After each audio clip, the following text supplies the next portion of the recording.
नमस्कार दोस्तों, स्वागत है आपका हमारे चैनल पर। अगर आप भी यूपीपीसीएस आरओ परीक्षा की तैयारी कर रहे हैं तो यह वीडियो आपके लिए बेहद महत्वपूर्ण है। आज हम हिंदी पेपर के 2013 के यूपी आरओ हिंदी पेपर के बारे में चर्चा करेंगे, उसके प्रश्नों को देखेंगे, उनका विश्लेषण करेंगे। यह विश्लेषण आपको न सिर्फ पेपर के पैटर्न को समझने में मदद करेगा बल्कि ये भी बताएगा कि किस तरह से आप अपनी तैयारी को और बेहतर बना सकते हैं। तो बिना वक्त गवाए चलिए शुरू करते हैं इस प्रश्न पत्र का विश्लेषण, जिसका पहला प्रश्न है, विशेषण शब्द का चयन कीजिए। पहला है सरपंच, पांचवा प्रपंच, पहुँच। तो हम जानते हैं कि जो पांचवा है वो एक मतलब विशेषण है। बाकी सरपंच, प्रपंच, सरपंच तो आप जानते हैं संज्ञा है, तो ये विशेष होगा, ये विशेषण कभी नहीं होगा।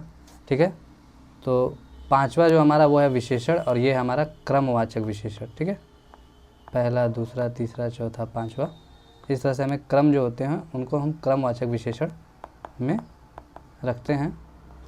तो आपका ये जो है पांचवा, जैसे कोई भी नंबर इस संख्यावाचक भी कह सकते हैं विशेषण है, क्रमवाचक विशेषण है। ठीक है, तो ये विशेष शब्द का चयन आपने कर लिया है, पहले का बी। दूसरा है कि ऋषि संज्ञा शब्द से विशेषण शब्द क्या बनेगा। ऋषि से बनता है विशेषण आर्ष। ठीक है, ऋषि से बनता है आर्ष विशेषण। ठीक है, थर्ड है व्याकरण की दृष्टि से कौन सा शब्द विशेषण नहीं है। भयभीत, भीरु, निर्भीक और भय, भय विशेषण नहीं है। ठीक है, भय आप यूज करेंगे तो कभी विशेष के रूप में प्रयोग कर सकते हैं, लेकिन कभी विशेषण के रूप में प्रयोग नहीं करेंगे, क्योंकि भय के माध्यम से आप किसी की विशेषता नहीं बता पाएंगे। ठीक है, बाकी भयभीत, निर्भीक, भीरू आप कह सकते हैं कि कोई भयभीत हो गया है, कोई निर्भीक है, कोई भीरू है। ठीक है, लेकिन कोई भय है नहीं कहोगे ना आप। भय के बारे में बताओगे किस लेवल का, कितना ज़्यादा डरा है, कितना नहीं डरा है, कितना भय है, तो इसलिए भय हमेशा विशेष के रूप में प्रयोग होगा। चौथा, एक प्रतिभा संपन्न छात्र का क्या विशेषण होगा। ठीक है, कुशल भी लगता है, कुशल भी मतलब प्रतिभा संपन्न छात्र को कहा जाता है। ठीक है, अध्ययनशील तो नहीं, जो अध्ययन में लगा होता है उसको अध्ययनशील कहा जाता है। चतुर और मेधावी, चतुर यहाँ पे प्रतिभा संपन्न छात्र के लिए उचित वाक्य नहीं है, मेधावी यहाँ पे एकदम उपयुक्त वाक्य है। एक प्रतिभा संपन्न छात्र का कोई विशेषण प्रयोग करना हो आपको तो आप हमेशा लिखते हो कि अगर कोई प्रतिभा संपन्न छात्र है, जैसे मोहन एक प्रतिभा संपन्न छात्र है, तो आप ये भी लिख सकते हो कि मोहन एक मेधावी छात्र है। ठीक है, तो मोहन की एक विशेषता है कि वो मेधावी है। पाँचवा है कि नीली साड़ी में कौन सा विशेषण है। साड़ी कैसी है, नीली है, मतलब ये साड़ी का गुण बता रहा है, इसलिए ये गुणवाचक विशेषण है। ठीक है, 5 का सी। ठीक है, आगे बढ़ते हैं। बड़ा घर, छोटा आदमी और नीला वस्त्र में विशेष कौन से हैं। ठीक है, विशेष कौन से हैं, तो बड़ा घर। ठीक है, घर जो आपका एक विशेष है, आदमी छोटा आदमी। ठीक है, तो जिसकी विशेषता बताई जाती है, आदमी कैसा है, छोटा है, घर कैसा है, बड़ा है, वस्त्र कैसा है, नीला है, तो जिसकी विशेषता बताई जाती है वे होते हैं विशेष। तो यहाँ पर घर, आदमी और वस्त्र की विशेषता बताई जा रही है, इसलिए ये विशेष होंगे। तो 6 का आपका होगा सी। 7 की बात करें, विशेष शब्द क्या है। रामलला, रमापति, बुद्धिमती स्त्री, सीताराम। ठीक है, यहाँ सीताराम देखिए एक नाम है, और कहीं पे भी अगर नाम आता है तो वो आपका विशेष होता है। ठीक है, तो सीताराम को आप टिक कर दीजिए इसमें। 7वें में आप डी विकल्प का चयन कीजिए। 8th प्रश्न है, निम्नलिखित विशेष विशेषण युग्मों में से एक गलत है, कौन सा। सर्वसुलभ, ताजी रोटी, कर्मनिष्ठ, भाव विहल। ठीक है, तो इसमें सर्व जो है, सर्व सुलभ जो आपका है ये सही नहीं है, 8th का ए। ठीक है, 9th है कि परिमाणवाचक क्रिया विशेषण का वाक्य क्या होगा। परिमाणवाचक क्रिया विशेषण। ठीक है, तो परिमाण लगा है ना, परिमाण में क्या होता है, कोई मात्रा दी गई होगी। पहला है वो बहुत थक गया, तो बहुत तो बताया गया ना कि बहुत थक गया, एक परिमाण दिया गया। ठीक है, भले अनिश्चित परिमाण है लेकिन दिया गया है। वह अभी अभी गया है, वह अंदर बैठा है, वह भली भांति नाच लेता है, इसमें कहीं भी परिमाणवाचक शब्दों का प्रयोग नहीं हुआ है, इसलिए 9th का ये है कि वह बहुत थक गया। ठीक है, 10th है, निम्नलिखित में विशेष पद कौन सा है। अनुरागी, अनादृत, अपमानित, अग्नि। तो मैंने कल ही बताया था कि कई बार ये प्रश्न पूछे जाते हैं विशेष पद को लेके, तो अगर उनके ऑप्शन में अग्नि दिया गया है तो अग्नि को आप टिक कर दीजिए। ठीक है, अग्नि हमेशा ध्यान रखिए, अग्नि विशेष पद है जिसका विशेषण होता है आग्नेय। ठीक है, अग्नि का आग्नेय होता है। ठीक है, 11th बात करें कि पर्यायवाची शब्द का क्या अर्थ होता है। पर्यायवाची शब्द का क्या अर्थ है, तो पर्यायवाची शब्द क्या होते हैं, समान अर्थ वाले जो शब्द होते हैं वो पर्यायवाची होते हैं। ठीक है, इसलिए इसका क्या हो जाएगा, समानार्थी। ठीक है, तो 11 प्रश्न हो गया। 12वां प्रश्न है, यमुना का पर्यायवाची है। यमुना का पर्यायवाची है कालिंदी, भागीरथी, यामिनी, कालिंदी। ठीक है, तो कालिंदी जो है वो यमुना का पर्यायवाची है। बाकी सूर्य की पुत्री की जितने सूर्य पुत्र, अगर सूर्य तनया लगाएं, सूर्य सुता लगाएं, भानु तनया लगाएं, यमुना के सारे पर्यायवाची हैं। बाकी कालिंदी भी इसका एक बहुत महत्वपूर्ण पर्यायवाची है। ठीक है, भागीरथी बात की जाए, भागीरथी किसका पर्यायवाची है, तो भागीरथी गंगा का पर्यायवाची होता है। ठीक है, 13th है, निम्नलिखित में कौन सा शब्द निशीथ का पर्यायवाची नहीं है। ठीक है, निशीथ जो होता है रात्रि के लिए यूज किया जाता है पर्यायवाची शब्द, तो रात्रि है, रजनी है, निशा है, लेकिन तम अंधकार के लिए होता है। ठीक है, तम किसके लिए होता है, अंधकार के लिए होता है, इसलिए ये इसमें नहीं प्रयोग किया जाएगा निशीथ शब्द के लिए। तो आपका जो 13वां प्रश्न है उसका सी होगा कि निशीथ का पर्यायवाची तम नहीं हो सकता। 14th है, सूर्य का पर्यायवाची है भास्वर, भास्वर नहीं भास्कर होता है। अगर यहाँ पे भास्कर होता तो वो सही विकल्प होता, सूर्य का पर्यायवाची भास्कर होता है। ठीक है, बी है मार्तंड, मार्तंड सही है। ठीक है, 14th का बी आपका सही है। प्रकाश तेज ये सही नहीं है, तो सूर्य का पर्यायवाची है मार्तंड यहाँ पर। 15th है, निम्नलिखित में कौन सा शब्द अरविंद का पर्यायवाची नहीं है। ठीक है, अरविंद जो होता है दोस्तों कमल के लिए यूज किया जाता है। ठीक है, कमल के लिए यूज किया जाता है, और कमल के पर्यायवाची में आपका जलज आता है, पंकज आता है, अंबुज आता है। ठीक है, ठीक है क्योंकि ज जहाँ लगता है वहाँ पे मानते हैं जन्मने वाला, अंबुज, अंबु मतलब अंबु पानी होता है, पानी में जन्मने वाला क्या होता है, कमल होता है। ठीक है, जल में जन्मने वाला क्या होता है, जलज, जल में जन्मने वाला कमल होता है। ठीक है, तो इसलिए कमल के पर्यायवाची में आपका जलज, पंकज, अंबुज, सरसिज ये सब आते हैं। ठीक है, मिलिंद जो होता है वो नहीं आता है। मिलिंद किसका पर्यायवाची होता है, तो मिलिंद भ्रमर या भौरा का पर्यायवाची होता है। ठीक है, इसलिए 15th का आपका ए सही है कि अरविंद का पर्यायवाची नहीं है मिलिंद।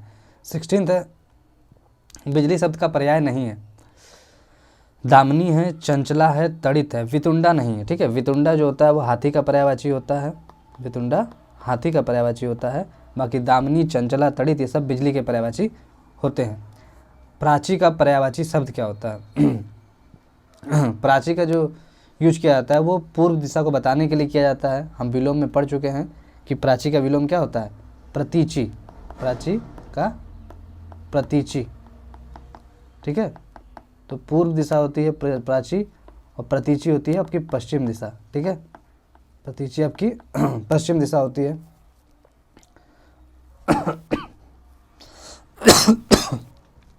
सॉरी, तो आपका 17th का होगा सी, प्राची का पर्यायवाची शब्द होगा पूर्व।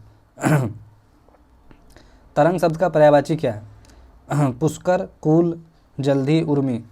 तरंग का जो पर्यायवाची होता है दोस्तों वो होता है उर्मी। ठीक है, पुष्कर सरोवर का होता है, सरोवर के लिए आप पुष्कर यूज करते हैं। ठीक है, बाकी कूल जो होता है वो किनारा का होता है। ठीक है, और जल्दी आप सागर, समुद्र के लिए यूज करते हैं। ठीक है, समुद्र या सागर के लिए आप जल्दी यूज करते हैं। तो उर्मी जो होता है वो तरंग शब्द का पर्यायवाची है। इसके अलावा लहर, हिलोर ये सब तरंग शब्द के पर्यायवाची होते हैं। 19th है कि जंगल शब्द का पर्यायवाची है जंगल शब्द का पर्यायवाची आपका पहला है प्रमोद, दूसरा है विश्रांति, सी कांतार और डी दीव। जंगल का पर्यायवाची है आपका कांतार। ठीक है, विपिन, कानन, अटवी और इसके पर्यायवाची होते हैं, लेकिन इस विकल्प में कांतार जो है जंगल का सही पर्यायवाची है। क्रोध शब्द का क्या पर्यायवाची है, क्रोध का पर्यायवाची जो होता है अमरस होता है। ठीक है, अमरस। ठीक है, या कहो आप तैस, ये भी क्रोध का पर्यायवाची होता है। बाकी संताप, वैमनस, भीति इस अर्थ में नहीं आते हैं। ठीक है, संताप दुख के लिए प्रयोग किया जाता है। ठीक है, वैमनस स्त्रिया के लिए यूज किया जाता है। ठीक है, भीति डरे हुए के लिए यूज किया जाता है। तो क्रोध का पर्यायवाची यहाँ पर होगा अमरस, मतलब 20वां का बी। 21 है, तिमिर शब्द का विलोम है। तिमिर का विलोम होता है आलोक। ठीक है, तिमिर होता है अंधकार, आलोक होता है उजाला। प्रत्यक्ष शब्द का विलोम है प्रत्यक्ष का विलोम होता है परोक्ष प्रत्यक्ष का विलोम होता है परोक्ष। 23 सामान्य शब्द का विलोम है। सामान्य शब्द का विलोम होगा आपका डी विशिष्ट। ठीक है, कोई चीज़ समान है, कोई विशिष्ट है। ठीक है, तो 23 का आपका डी होगा। ठीक है, अब बात करें 24 प्रश्न की। अमर शब्द का विलोम है। अमर शब्द का जो विलोम होता है सही मतलब उपयुक्त तो अगर वाक्यों के शब्द देखें तो होता है मत, मर्त। ठीक है, ये लिख के देख लीजिएगा, मर्त, ये अमर शब्द का विलोम होता है। ठीक है, मर्त। आगे बढ़ते हैं 25 उपकार शब्द का विलोम क्या होता है। उपकार का विलोम होता है अपकार। ठीक है, 25 का आपका सी। 26 आविर्भाव शब्द का विलोम है। आविर्भाव शब्द का विलोम है तिरोभाव। ठीक है, आविर्भाव का तिरोभाव, तो 26 का डी। 27 उक्त शब्द का विलोम है। उक्त शब्द का विलोम होता है अनुक्त। ठीक है, उक्त का अनुक्त होता है, उपयुक्त और अनुपयुक्त ये एक दूसरे के विलोम है। ठीक है, तो उक्त का जो होगा अनुक्त होगा तो 27 का ए होगा।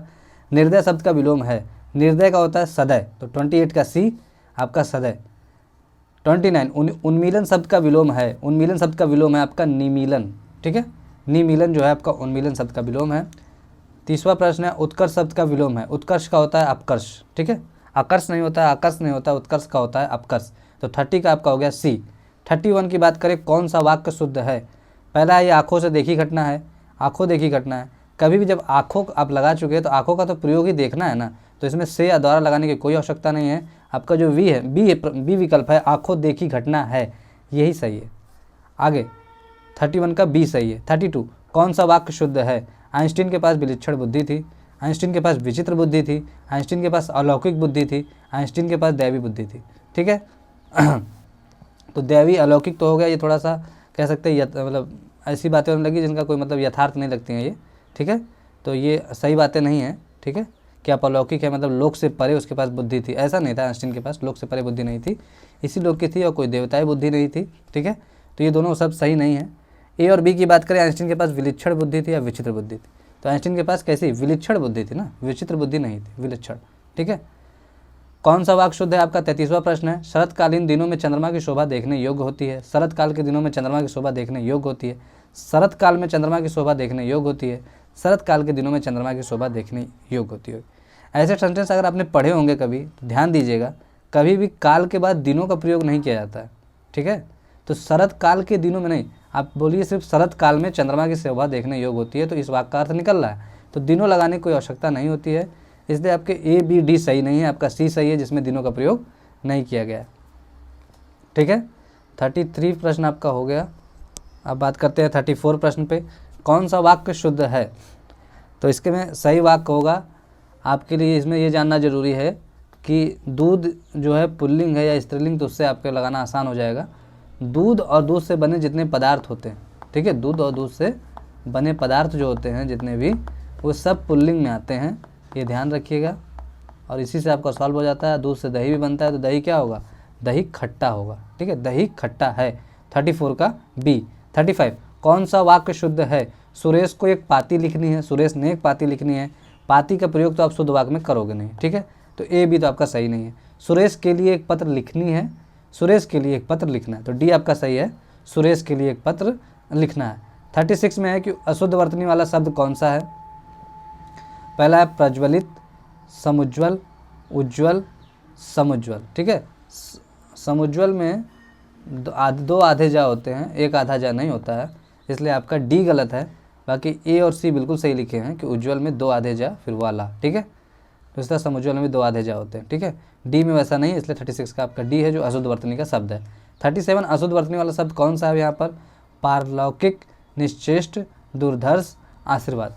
निश्चेष्ट में यहाँ पर सा गलत प्रयोग किया गया है, निश्चेष्ट का सा ये वाला होता है, ठीक है, तो इस तरह से लिखा जाता है निश्चेष्ट, इसलिए यह अशुद्ध वर्तनी वाला शब्द हुआ आपका 37 का बी। शुद्ध वर्तनी वाला शब्द है, इसमें जो धोबिन लिखना है, तो धोबिन आप ऐसे लिखते हो, तो 38 का ए जो है आपका सही है, धोबिन, ठीक है, धोबनी नहीं होता, धोबनी नहीं होता, धोबिन नहीं होता, धोबिन होता, ठीक है। 39 की बात करें, शुद्ध वर्तनी वाला शब्द है भागीरथी, ठीक है, 39 का जो बी है भागीरथी, ये आपका सही है। तो 40 में आते हैं, शुद्ध वर्तनी वाला शब्द है, शुद्ध वर्तनी वाला आपका शब्द होता है विरहड़ी, ठीक है, विरहड़ी, हा के पीछे छोटी की मात्रा होती है और रा जो होता है, रा पे कोई मात्रा नहीं होती है, तो आपका जो ये वाला शब्द है विरहड़ी, ठीक है, विरहड़ी, विरहड़ी, ठीक है। तो विरहड़ी जो है आपका, वो आपका है शुद्ध वर्तनी वाला शब्द। आगे बढ़ते हैं, बहुत अधिक बोलने वाला व्यक्ति के लिए आप क्या यूज करते हो, बहुत अधिक बोलने वाले व्यक्ति के लिए आप वाचाल बोलते हो, ठीक है, बहुत अधिक जो बोलता है उसको वाचाल बोलते हो आप। 42 जिसका इलाज ना हो सके उसके लिए उपयुक्त शब्द क्या होता है, जिसका इलाज ना हो सके उसके लिए प्रयोग किया जाता है असाध्य, ठीक है, साध्य नहीं है, ठीक है, ये चीज़ साध्य नहीं है, इसका इलाज नहीं हो सकता है, उसको असाध्य बोलते हैं। दुसाध्य मतलब होता है जिसका इलाज बड़ी कठिनाई से हो सके तो हम दुसाध्य लिखते हैं, ठीक है। श्रम साध्य मतलब जो मतलब श्रम के माध्यम से हो सके, जिसका हम इलाज कर सके, श्रम के माध्यम से उसका निवारण कर सके, तो उसके लिए हम श्रम साध्य का प्रयोग करते हैं। 42 का आपका ये होगा। 43 जिसे जीता ना जा सके उसे हम क्या कहेंगे, उसे हम अजय कहेंगे, ठीक है, 43 का अजय। अज्ञेय क्या होता है, जिसके बारे में आप जान ना सकें, जिसके बारे में जाना ना जा सके, उसके लिए हम अज्ञेय शब्द का प्रयोग करते हैं, ठीक है। तो आपका 43 जो प्रश्न है उसका क्या होगा, अजय, जिसे जीता ना जा सके उसे हम कहते हैं अजय। 44 जिस स्त्री का पति जीवित है उसके लिए क्या आप शब्द यूज करते हो, उसके लिए आप प्रयोग करते हो सधवा, ठीक है, क्योंकि जिस स्त्री का पति मर जाता है उसको हम विधवा कहते हैं, तो हम जिसका जीवित होता है उसको कहते हैं सधवा। ठीक है, उसको क्या कहते हैं, सधवा। आपका ये प्रश्न हो चुका है 44। ठीक है, आगे बढ़ेंगे हम 45 प्रश्न पर। जो छीड़ ना हो सके उसके लिए उपयुक्त शब्द क्या होगा? जो छीड़ ना हो सके उसके लिए उपयुक्त शब्द होता है अक्षय। ठीक है, अक्षय जो होता है आपका वो सही उपयुक्त शब्द होता है जो छीड़ ना हो सके उसके लिए। 46 है जो आपका कह रहा है कि कहता है, मतलब प्रश्न कहता है जो सब कुछ जानता है के लिए उपयुक्त शब्द क्या होगा? जो सब कुछ जानता है कि उपयुक्त शब्द क्या होगा? सर्वज्ञ। ठीक है, डी जो है सर्वज्ञ, ये आपका उचित होगा 46 का डी। 47 जिसके सिर पर चंद्र हो के लिए उपयुक्त शब्द क्या होगा? वो होगा चंद्रशेखर। ठीक है, चंद्रशेखर जो होगा जिसके सर पर चंद्र हो के लिए उपयुक्त शब्द है 47 का बी। 48 जिसके हृदय में ममता नहीं है के लिए उपयुक्त शब्द क्या होगा? जिसके हृदय में ममता नहीं है उसके लिए निर्मम होता है। ठीक है, मर्माहत तो जिसका मतलब हृदय दुखाया गया, ठीक है, जिसके हृदय पर चोट की गई है उसके लिए मर्माहत होता है। ठीक है, निर्मम वो होता है जिसके हृदय में ममता नहीं है, और जिसके हृदय में अगर दया नहीं है तो वो निर्दय हो जाता है। ठीक है, उसके लिए हम यूज करते हैं निर्दय, लेकिन जिसके हृदय में ममता नहीं उसके लिए होता है निर्मम। 48 का सी। 49 है कि तिलक लगाने में किस अन्न का प्रयोग होता है? उपयुक्त कौन सा अन्न प्रयोग किया जाता है? अक्षत का प्रयोग किया जाता है। आप सुने होंगे तिलक लगाने में आप अक्षत का प्रयोग किया जाता है। 50 है जिसका जन्म छोटी जाति निचले वर्ग में हुआ उसके लिए उपयुक्त शब्द क्या होता है? उसके लिए कहा जाता है अंत्यज। ठीक है, अंत्यज होता है जिसका जन्म छोटी जाति में उसके लिए होता है। 50 का सी। ठीक है, बाकी अंडज होता है जो अंड से जन्म लेता है। ठीक है, अंडे से जो जन्म लेता है उसको हम क्या कहते हैं? अंडज बोलते हैं। ये हो गया आपका 50 का सी। चूरन का तत्सम शब्द क्या होता है? चूरन का तत्सम शब्द होता है चूड़। ठीक है, 51 का आपका बी। चूरन को क्या कहा जाता है? चूरन का तत्सम रूप में चूड़ कहा जाता है। 52 कौन सा तत्सम शब्द नहीं है? इंदु, दिनेश, मनोज, रात। इंदु, दिनेश, मनोज ये सब संज्ञा है। संज्ञा हमेशा विशेष के रूप में, मतलब विशेष, मतलब संज्ञा कभी भी आपकी जो होती है वो होती है मतलब विशेष के रूप में होती है। ठीक है, ये बात है, लेकिन तत्सम शब्द कौन सा नहीं? इंदु, मनोज, दिनेश कभी भी ये मतलब तद्भव शब्द नहीं होंगे। ठीक है, आपका जो रात्रि है ना, रात जो है ना, वो होता है तद्भव शब्द किसका? तत्सम इसका होता है रात्रि। ठीक है, बाकी दिनेश, मनोज, इंदु संज्ञा है, इन पे तत्सम तद्भव का प्रयोग नहीं किया जाता है। तो आप रात को देखेंगे तो रात जो है तद्भव में लिखा गया है, तो वो तत्सम शब्द नहीं है। 53 की बात करें, तिक्त शब्द का तद्भव क्या होता है? तिक्त का तद्भव तीता होता है। ठीक है, तिक्त का तद्भव तीता होता है, और तीखा जो होता है वो तीछड़ का होता है। तीखा किसका होता है? तीछड़ का होता है। ठीक है, तो 53 का आपका ए होगा। 54 ससुर का तत्सम शब्द क्या? ससुर का तत्सम शब्द होता है स्वासुर। ठीक है, सलजम वाली आदि होती है और स्वासुर होता है। ठीक है, ऐसे लिखा जाता है इसको। 55 कहा जाए तद्भव शब्द निर्दिष्ट कीजिए इसमें। आधा, कूप, विद्या, व्योम। तो इसमें जो आधा है वो तद्भव है। ठीक है, क्योंकि आधे के लिए यूज किया जाता है अर्ध। ठीक है, अर्ध इसका तत्सम होता है तो आधा होता है। कूप तत्सम ही है, जिसका कूप का क्या होगा? तद्भव कुआं होगा। विद्या आपका तत्सम है। ठीक है, व्योम भी आपका तत्सम है। ठीक है, 56 की बात की जाए, तत्सम शब्द है क्लिष्ट, कठोर, कठिन। ठीक है, तो इसमें जो है पहले जो भी प्रश्न आया था तो इसमें क्लिष्ट को बताया गया था आयोग द्वारा, लेकिन ये ठक मतलब गलत लिखा गया, इसकी स्पेलिंग गलत थी।